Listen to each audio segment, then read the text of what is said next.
Je m'appelle Jean-Pierre Joseph, je suis avocat au barreau de Grenoble. Je suis maintenant le doyen du barreau de Grenoble. J'ai beaucoup fait de procès contre la pensée unique. C'est comme ça que je me définirais. Bon, j'ai d'autres activités en dehors, puisque je suis instructeur d'arts martiaux, karaté Shotokai, qui est un karaté énergétique, et je suis également auteur-compositeur et auteur de sketchs et chansons humoristiques. Voilà. Voilà un petit peu le profil du personnage. Vous êtes l'auteur du livre Vaccin, on nous aurait menti. Pouvez-vous nous le résumer dans les grandes lignes? Il me semble que la nature fait bien son boulot et que croire toujours qu'on ne peut pas vivre sans vaccin, c'est imaginer que le corps humain a été mal fabriqué. On a un défaut de fabrication et à la sortie, tout de suite, il faut des vaccins parce que sinon, on va tous en mourir. Bon, ce postulat me paraît faux, d'autant que j'en ai eu un seul dans ma vie, le variole, qui ne servait pas à grand-chose d'ailleurs là où j'étais. Et j'ai voyagé dans plusieurs continents, je suis passé dans des zones infectées, je dirais, de tas de choses, il m'est rien arrivé. Je suis même revenu criblé comme une passoire de piqûres de moustiques quand je suis allé en République d'Haïti pour un procès. Et j'aurais dû choper le paludisme. Hein. Bon, mais je savais ce qu'il fallait boire et pas boire, manger et pas manger. Voilà. Donc, quand on a certaines connaissances, qu'on s'intéresse aux choses, eh bien, ça se passe différemment. Et le problème, c'est que les gens croient, parce qu'on leur a dit, et si on les dit, mais peut-être ils se trompent, ah non, non, non, c'est pas possible. Bon, le gros défaut des Français, c'est qu'ils ne veulent pas savoir. Alors ils croient et ils disent que, ouais, les gens qui contestent les vaccins, ils sont dans une croyance. Non, on ne croit à rien. Au départ, on est tous pour les vaccins, au départ, quand on est né. On nous a dit, oui, c'est bien, c'est bien. Bon, puis un beau jour, on réfléchit, on se documente, on va sur le terrain, on questionne les gens. Bon, chose que ne font pas 95% d'entre nous. Et on découvre qu'il y a un gros mensonge derrière. Voilà, donc c'est la raison pour laquelle j'ai décidé d'écrire des bouquins. Vous avez eu des gens, des médecins, des gens qui vous ont écrit par rapport à ce livre? Oui, aucun ne m'a dit, vous vous trompez. J'en suis à la 5e édition, ça fait plus de 10 ans que je renouvelle tous les 2 ou 3 ans. L'édition, je la remets à jour. Et je m'étais dit, j'aimerais bien me tromper.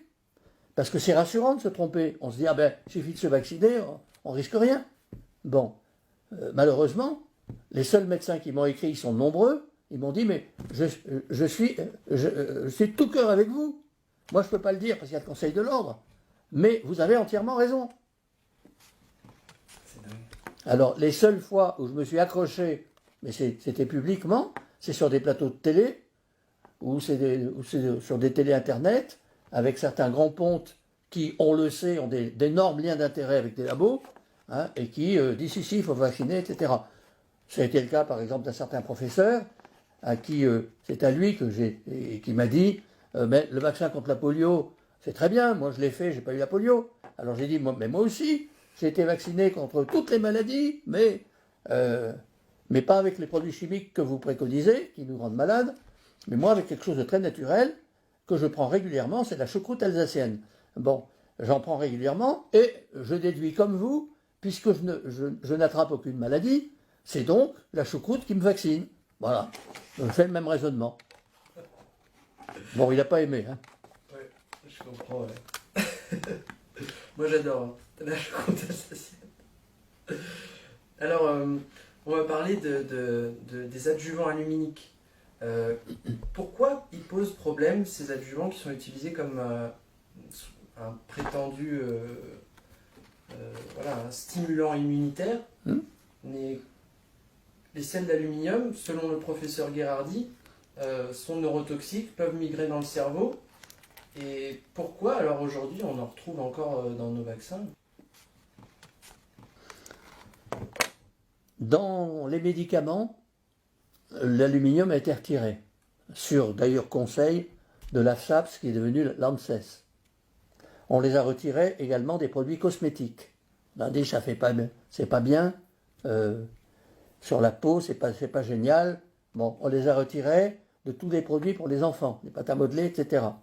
Bon, mais sur les vaccins, on les a laissés. Pourquoi? Parce que le vaccin, c'est une religion, c'est un sacrement. Donc tout est permis dans les vaccins. Hein, et ça n'interpelle personne. On est comme des bœufs. Ah ouais, c'est un vaccin, donc voilà.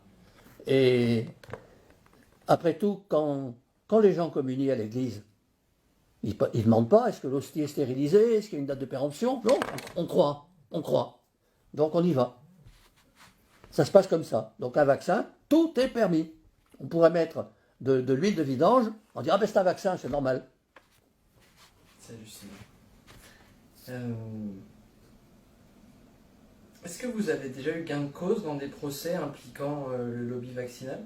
Il s'agissait par exemple reconnaître des maladies professionnelles d'infirmières après une vaccination hépatite B qui était malade, hein, aider des parents à ne pas vacciner leurs gosses tout en respectant la loi, etc. etc. Bon, donc c'était des procès de ce type-là. Les rares fois où vraiment on était face au labo pharmaceutique, j'étais dans le gros dossier de l'hépatite B qui a duré des années d'instruction à Paris pour plusieurs victimes du département de l'Isère. Ça s'est terminé, comme l'a expliqué l'ancien juge d'instruction, qui avait été laissé seul pour gérer des centaines de dossiers, avec juste sa greffière et juste un ordinateur. Elle pense aujourd'hui qu'on avait fait exprès de la priver de moyens d'instruire, et au bout de 10 ans d'instruction, mais ça c'est une règle normale, on l'a changé de poste, on l'a remplacé par un collège de plusieurs juges, qui lui ont fait comprendre tout de suite que cette procédure ferait l'objet d'une ordonnance de non-lieu. Comme quoi, l'indépendance de la justice, c'est bien dans les livres. Ok. Donc, prenons un exemple. Je développe une pathologie peu de temps après m'être fait vacciner. Qu'est-ce que je peux faire? Alors, le gros problème que vous aurez, c'est d'établir le lien de causalité, parce que vous allez tomber sur des experts qui vont vous dire le lien n'est pas scientifiquement prouvé. Ils répètent ça par cœur. Bon. Alors, j'ai eu plusieurs procès dans lesquels ça s'est posé, des infirmières, bonne santé jusqu'à 40 ans, aucun problème, vaccination contre l'hépatite B, quelques heures après, tombe malade, l'état s'aggrave, hein, elle cesse son boulot, hein, et puis on diagnostique une sclérose en plaques. Eh bien, je pense par exemple à une décision que j'ai obtenue de la Cour d'appel de Rennes, il y a quelques années. J'avais 4 experts, dans la procédure il y avait eu 4 expertises qui disaient tous pas de lien de causalité. Le dernier, qui était un prof à la fac de je ne sais plus quelle ville, le dernier, la Cour d'appel lui avait demandé est-ce que cette pathologie pourrait venir du vaccin? Sinon, d'où vient-elle? Chez une personne qui jusqu'à 40 ans, ne présentait aucun symptôme. Il nous répond, en gros, je ne sais pas de quoi ça vient, mais ça ne vient pas du vaccin. Les experts en sont là aussi, ce sont devenus des idéologues, comme les journalistes d'ailleurs. La plupart des journalistes sont des idéologues. Hein, regardez ce qu'ils disent, par exemple, ils voient une manif avec 20 000 personnes, ils disent quelques centaines de personnes. Ils l'écrivent, ça. Alors que quand on regarde la photo, on dit non mais ils se foutent du monde. Bon, eh bien, j'ai dit à l'expert, si je donne à monsieur l'expert un grand coup de poing dans le nez, il n'arrivera jamais à me démontrer que le saignement de nez n'est pas une coïncidence. C'est exactement le raisonnement qui tient. Bon, et la Cour d'appel de Rennes avait jugé que dans la mesure où l'expert disait « je ne sais pas de quoi ça vient, mais ça ne vient pas du vaccin », c'était un peu léger pour un expert. D'autant plus que dans cette affaire, je lui avais amené les références d'une 50aine de livres de ses confrères qui indiquaient que ces vaccins-là étaient toxiques et inefficaces, et ils n'en parlent pas du tout. Alors que dans une expertise, quand on fait des observations après le pré-rapport, l'expert inclut obligatoirement les observations en disant « un tel me dit que je ne suis pas d'accord pour telle raison ». Là, il n'en parlait pas comme si j'avais rien donné. Alors, ça les a vraiment interpellés. On voit bien que les experts sont des idéologues et ils ne sont plus des experts. C'est dur d'avoir confiance en ces gens-là. Alors. Il faudrait une épuration totale de plein de gens dans ce pays, qui sont formatés, qui n'arrivent même plus à regarder, ils ne savent même plus observer. Alors, on passe à la prochaine. Aujourd'hui en France, a-t-on le droit de ne pas être vacciné sans être automatiquement diabolisé? Ah ben, on est très souvent diabolisé quand on n'est pas vacciné. Hein, c'est pareil que l'hérétique au Moyen Âge. Celui qui ne croyait pas en Dieu, il était brûlé sur le bûcher. Hein.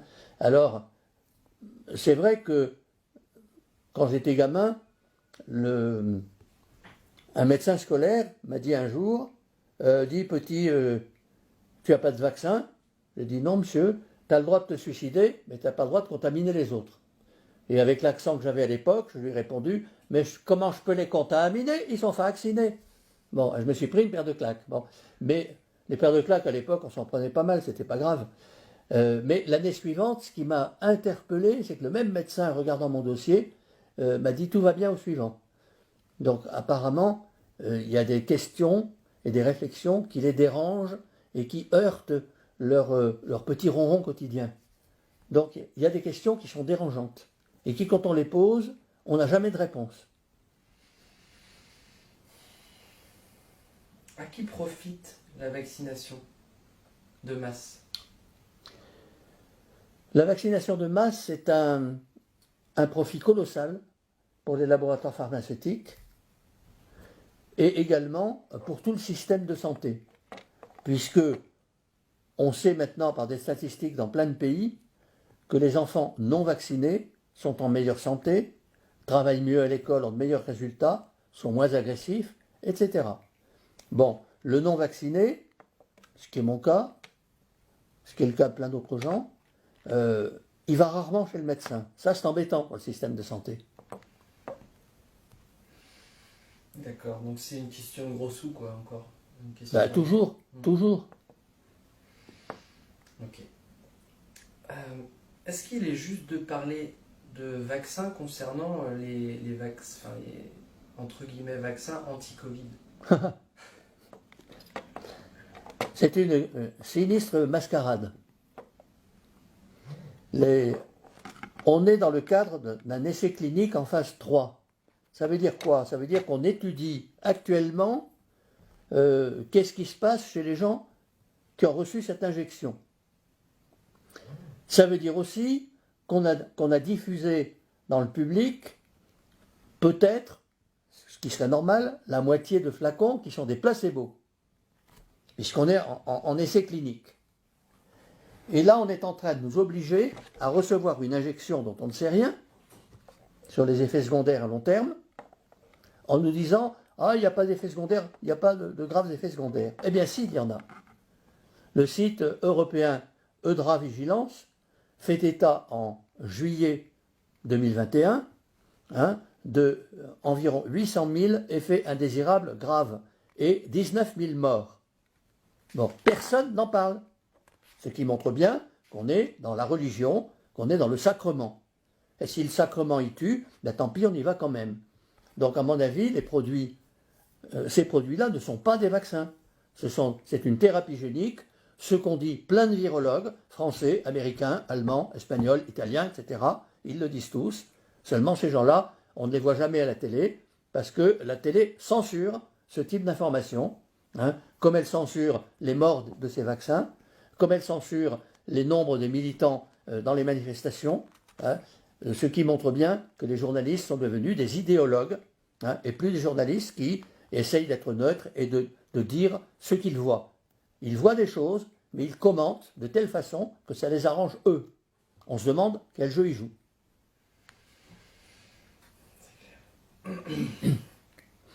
Ok. Alors, on va parler de la plainte. Il y a une plainte qui a été déposée auprès de la Cour pénale internationale contre les dirigeants français, notamment Agnès Buzyn, à l'époque où elle était ministre de la Santé, Macron, etc. Il y a aussi Bill Gates dans l'eau, mais on va axer sur les dirigeants français. Cette plainte a été déposée par un collectif regroupant des associations et des syndicats professionnels européens. et elle dénonce la gestion catastrophique de cette prétendue crise sanitaire. Et les chefs d'accusation sont les suivants: crime contre l'humanité, atteinte à la dignité humaine et génocide. Est-ce que, selon vous, on peut vraiment parler de ces chefs d'accusation-là? Ce qu'il faut savoir, mais je pense qu'il y a beaucoup de gens maintenant qui le savent, c'est qu'au début de cette histoire, M. Olivier Véran avait dit les masques, ça ne sert pas à grand-chose, à l'époque où il n'y en avait pas, et le confinement, c'est ça qui va faire flamber l'épidémie. Il avait raison. Bon, mais un mois après, il dit le contraire. Et personne ne se révolte, tout le monde accepte comme des moutons, parce que tout le monde avait peur du virus. Bon, ce qui montre bien que nous sommes un peuple de trouillards. Hein? Ah, des grandes gueules. Hein? Pour chanter « On a gagné !» Alors là, on est fort. Hein? On est fort. Hein? Et moi, à ceux-là qui disent « On a gagné », je leur dis « Mais je t'ai pas vu sur le terrain. T'étais où? T'étais avec quel numéro de maillot ?» Alors là, bon, ça jette un froid. Bon. Donc, au début de cette épidémie, nous, on a cherché à comprendre ce qui se passait, avec un groupe de juristes, de non-juristes, de médecins, etc. On a découvert que d'abord des contrats avaient été signés quelques années avant entre Microsoft, présidé par Bill Gates, on le connaît, et certains organismes européens pour la production de nanoparticules. Et plutôt, c'est un brevet, je ne m'explique pas, oui, c'est un brevet qui avait été déposé par Bill Gates, Microsoft, pour il brevetait des nanoparticules ayant la faculté de réagir quand elles sont injectées dans le corps humain. Bon, ce brevet, il est officiel, hein, il a un numéro, on peut le consulter, il a été déposé aux États-Unis, il a été déposé bien avant que ne commence cette crise. Bon, donc ça nous a interpellés. D'autre part, ce qui nous a interpellés aussi, c'est cette simulation qui avait été faite à l'automne 2019, c'est-à-dire un mois avant que ça commence, ou 2 mois avant que ça commence, à Baltimore, en présence encore de Bill Gates, simulation d'une pandémie, un coronavirus, qu'est-ce qu'on fait, etc., etc. Bizarre, on s'est dit, tiens, ils sont voyantes extra-lucides. Bon, ce qui nous a interpellés aussi, c'est toutes ces contradictions au début avec l'histoire des masques, il n'en fallait pas, après il en fallait, le confinement c'était pas bon, après c'était bon, ce qui n'a pas d'ailleurs empêché l'épidémie. Hein. Au début on a dit il y aura une nouvelle vague, et une troisième, et une quatrième, mais non, vous êtes complotistes, vous allez voir, ben si, ils ne vont pas nous lâcher, puisqu'on a compris petit à petit qu'il s'agissait d'un plan prémédité, organisé. Alors, autrefois, on disait, vous faites partie d'une secte, on faisait du harcèlement sectuel, et aujourd'hui, on dit, vous êtes complotiste. Parce que ça permet de ne pas répondre aux arguments de fond. Quand on dit ça, ah non, vous êtes complotiste. Donc on ne répond pas. Quand on donne tous ces éléments de fait, qui sont incontournables, ils sont là, les événements, on n'y peut rien. On ne nous répond pas. Ah non, vous êtes complotiste. Bien. Par la suite, quand on a commencé à dire qu'il faut soigner les gens, on a découvert qu'on avait interdit toutes les thérapeutiques qui marchaient bien. L'hydroxychloroquine, alors qu'on se servait de la nivaquine depuis 70 ans, notamment on en donnait aux militaires français sous les tropiques tous les jours, depuis 70 ans, donc c'est un truc qu'on connaissait. Et brusquement, au mois de janvier, on nous dit « Ah non, non, non, il n'en faut pas ». C'est classé dans les substances vénéneuses par Madame Buzyn, par un arrêté ministériel. La vitamine C en perfusion à haute dose, partout où ça a été utilisé, 100% de résultats, aucun échec, et pas d'effet secondaire, ou très peu. Il y avait l'Artemisia annua, utilisée notamment à Madagascar. Madagascar, ils ont eu la bonne idée de la mélanger avec une boisson alcoolisée, et de ce fait, pour toute l'épidémie, ils ont eu un peu plus de 300 décès, pour toute l'épidémie. C'est un pays qui a 27 millions d'habitants. Quatrièmement, l'ivermectine, qui semble très efficace, et tous les médecins qui l'ont utilisé ont dit en quelques jours, on a guéri tous nos patients. Hein, quand on les soignait à temps, on les a guéris. Bon, malheureusement, très curieusement, on a interdit tout ça. Mais pourquoi? On nous dit qu'il n'y a pas de traitement. Qu'est-ce que ça coûtait d'autoriser les médecins à utiliser ces thérapeutiques, même si on nous disait, oui, mais il peut y avoir des effets, etc. Bon, et le vaccin, il n'y a pas des effets? Bon. Donc, de plus en plus, on s'est dit, on a compris tout de suite, dès 2020, qu'on nous sortirait un soi-disant vaccin qu'il faudrait injecter à tout le monde. Non, vous êtes complotiste, c'est pas possible. Ben si, c'est arrivé, on le disait depuis un an.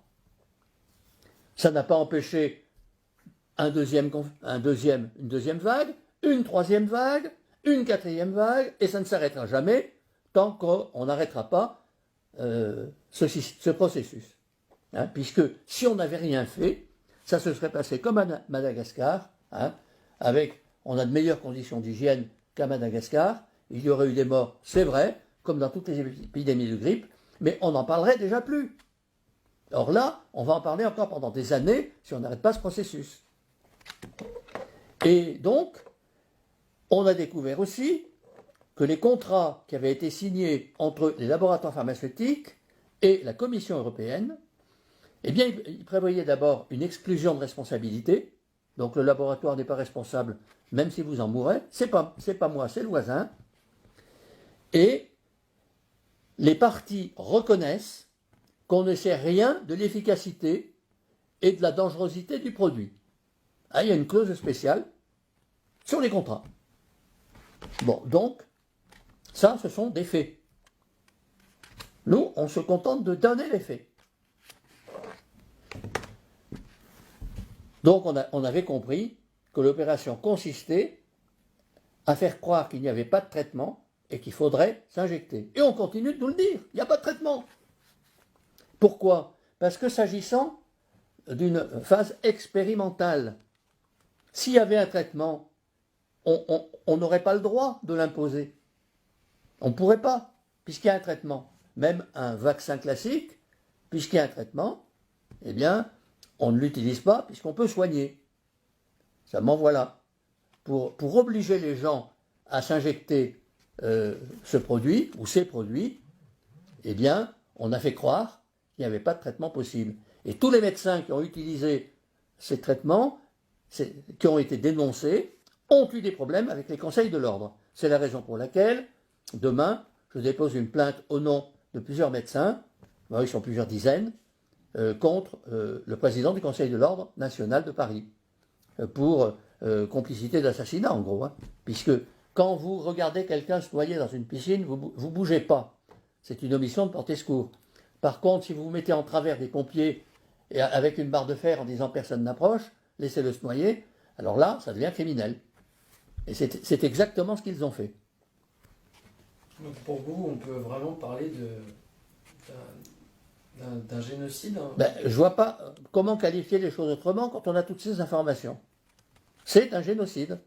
On a volontairement fait en sorte de donner un produit aux gens, leur faisant croire qu'il les protégerait de la maladie. Or, aujourd'hui, on s'aperçoit de quoi? Et là aussi, les journalistes sont de mauvaise foi, ils sont malhonnêtes intellectuellement. Hein.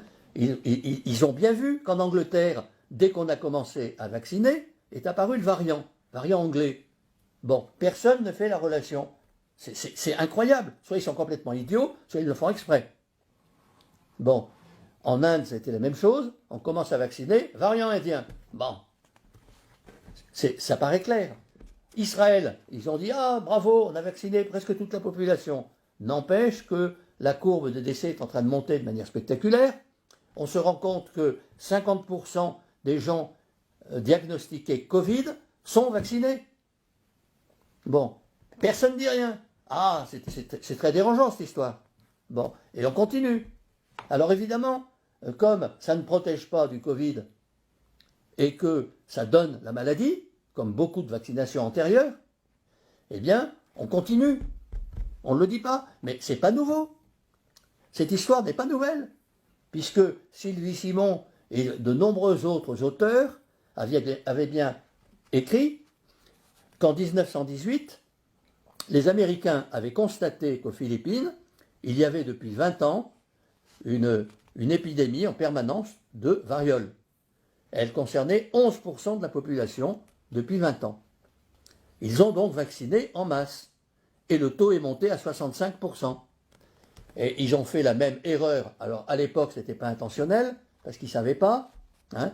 Ils se sont dit, on a mal fait les choses, on a oublié des gens, donc on va quadriller la capitale, Manille, on va vacciner tout le monde. Et l'histoire nous apprend que dans ces années-là, la moitié des habitants de Manille sont morts de la variole, hein, et les autres ont été gravement malades avec les symptômes de la variole.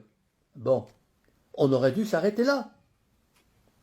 Mais on a continué, parce qu'on s'est rendu compte que c'était un marché juteux et extraordinaire. Hein. Et d'ailleurs, on s'aperçoit maintenant, quand on regarde les courbes des épidémies, qu'elles ont toutes une courbe ascendante et descendante, et que, concernant la diphtérie, la coqueluche, hein, la rougeole, etc., la vaccination de masse arrive après. Et les rares fois où elles arrivent pendant l'épidémie, c'est comme pour la variole, ça remonte. Ça a été le cas de la diphtérie en France, où les cas ont multiplié par 2 juste après la vaccination. À Berlin, le gouvernement du Troisième Reich rend la vaccination antidiphtérique obligatoire en 1935, et on s'aperçoit que le nombre de décès dus à la diphtérie à Berlin se multiplie par 7. Et il va s'effondrer en 1945 quand on lève l'obligation vaccinale, alors que Berlin est complètement en ruine.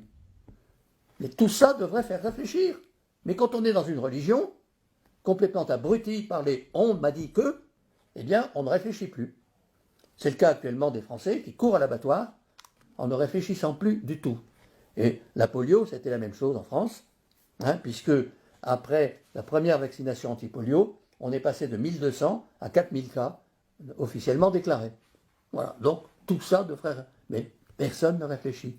Alors il y a plein de gens qui ont écrit des bouquins, jamais on ne les voit sur les plateaux de télé, parce que c'est dérangeant. Comme quoi, la télé n'a rien de démocratique, elle nous ment tous les jours.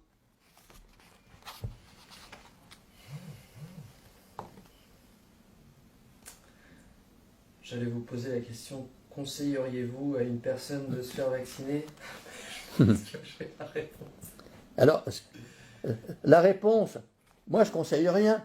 Je dis simplement, un certain nombre de chercheurs, suisses, espagnols, français, italiens, ont cherché à savoir ce qu'il y avait dans les produits actuellement qu'on appelle vaccins anti-Covid.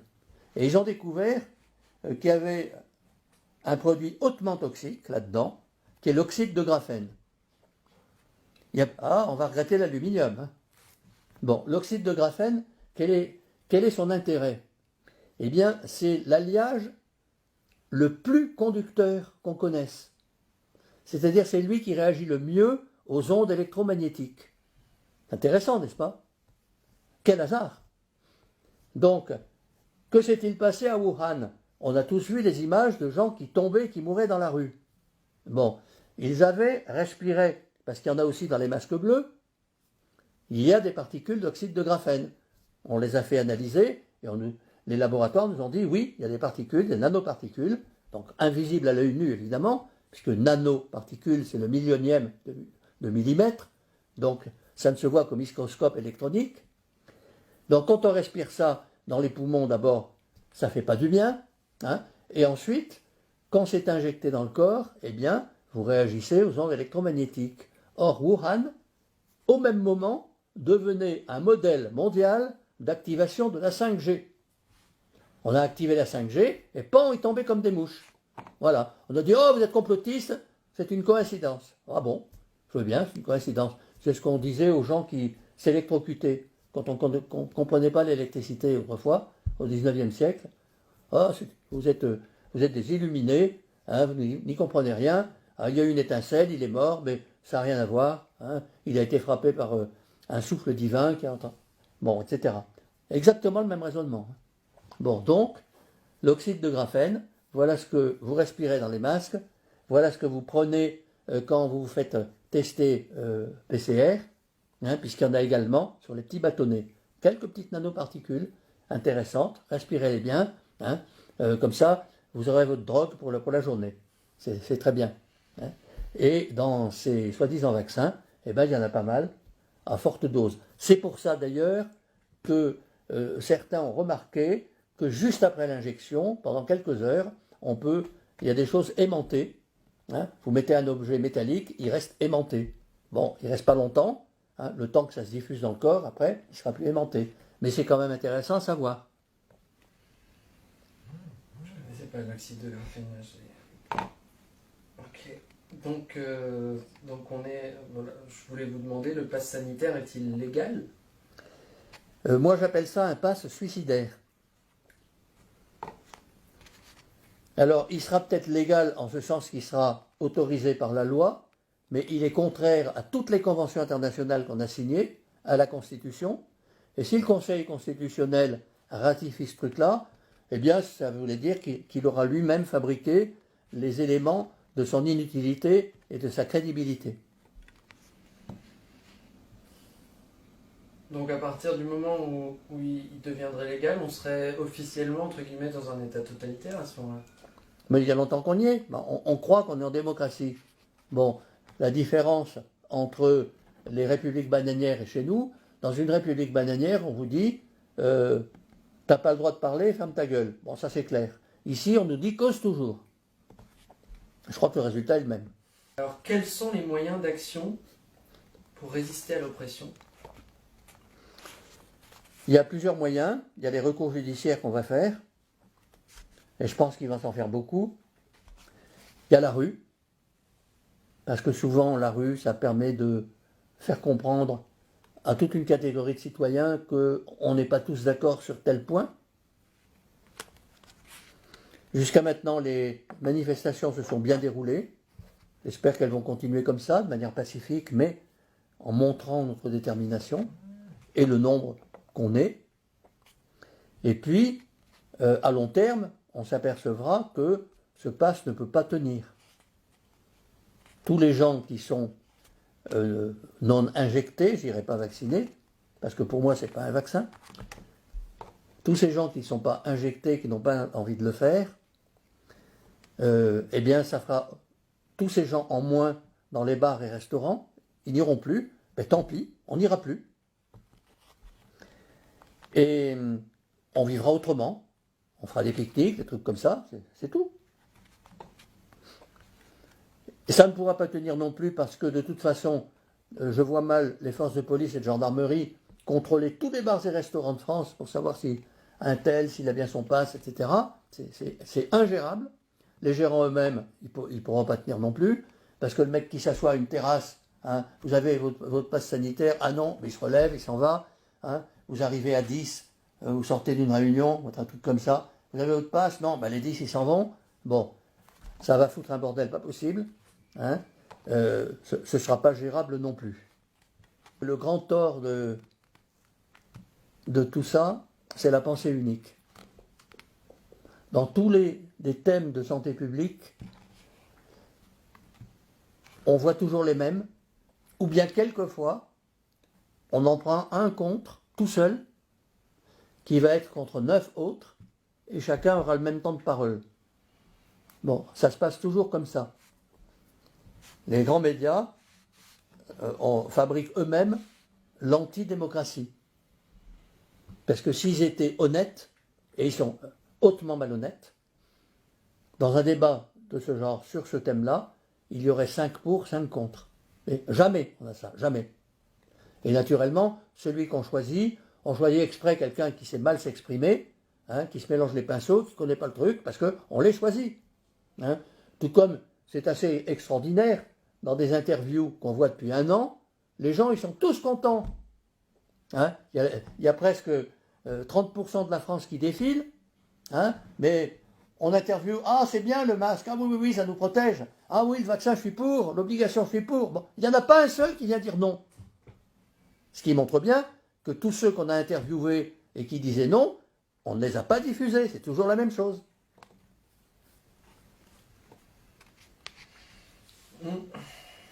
Heureusement qu'il y a 2-3 réalisateurs indépendants par là. Ouais. Ouais. Bah, merci, monsieur Joseph, pour m'avoir reçu ici. Merci pour votre humilité aussi, parce que je vous ai trouvé très humble. Je vous ai rencontré au téléphone, mais j'ai vu l'homme avant l'avocat. Enfin, j'ai senti en tout cas l'homme au téléphone, et merci d'avoir accepté. Et votre bouquin, vous pouvez peut-être le montrer, parce que Oui. je pense qu'il va intéresser beaucoup de gens. Oui. Vaccin, on nous aurait menti, de monsieur Jean-Pierre Joseph. Voilà. Merci.